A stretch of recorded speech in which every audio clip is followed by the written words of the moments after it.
Sebuah peristiwa unik sekaligus lucu baru-baru ini terjadi pada rombongan pengantin. Gegara mengikuti petunjuk jalan di Google Maps, rombongan pengantin pria ini bukan menuju rumah calon pengantin wanitanya. Akan tetapi, yang didatangi justru malah rumah calon pengantin orang lain. Peristiwa unik itu diketahui dari sebuah video rekaman warga setempat yang kini viral dan tersebar luas di media sosial. Satu di antara diunggah oleh akun Instagram @makassar_info, Senin, tanggal 5 April tahun 2021.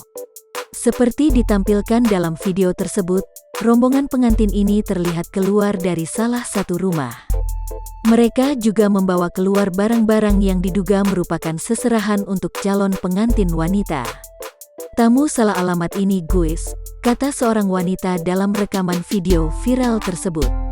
Dari narasi video yang beredar, disebutkan bahwa peristiwa ini terjadi di Kecamatan Pakis, Kabupaten Magelang, Jawa Barat.